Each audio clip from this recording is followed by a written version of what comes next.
क्या आप अब भी वही करना चाहते हैं जो अब तक करते आए हैं? तो सोच लीजिए, आप वैसे ही रह जाएंगे जैसे आज हैं।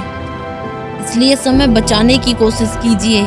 यदि आपने पहले कोई सपना देखा है तो आप उसे पूरा करने के लिए काम कीजिए, और यदि आपने अभी तक कोई सपना देखा ही नहीं है तो सपना देखिए।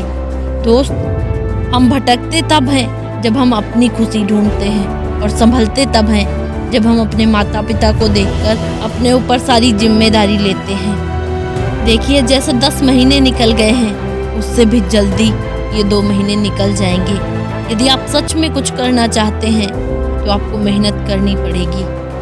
सबसे पहले आप कॉपी और पेन लीजिए।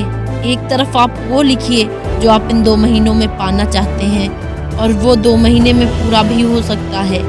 जैसे आप एक स्टूडेंट हो और आपने अभी तक 0% तैयारी की है, और आपका सपना 95% का है, और आपकी 0% की तैयारी है, तो आप समझ सकते हैं कि आपको कितनी मेहनत करने की ज़रूरत है। और दूसरी तरफ ये लिखिए कि हाँ, आप कर सकते हैं, आप हासिल कर लेंगे। सिर्फ कहने के लिए नहीं, विश्वास कीजिए। आप उसमें कितना एफर्ट डाल सकते हैं, और सच में कितना एफर्ट डालकर आप उस लक्ष्य को हासिल कर पाएंगे। दोस्त, यदि आप भी बहाने बनाओगे तो रह जाओगे, क्योंकि सिर्फ आपके रुकने से समय या दुनिया नहीं रुकी है। यदि आप इन 2 महीनों में पूरी ईमानदारी से प्रतिदिन कंसिस्टेंसी के साथ काम करते हैं तो दुनिया की कोई भी शक्ति आपको सफल होने से नहीं रोक पाएगी, क्योंकि 2 महीने काफ़ी हैं। पूरे विश्वास से सोच विचार कर अपनी मंजिल की ओर बढ़िए।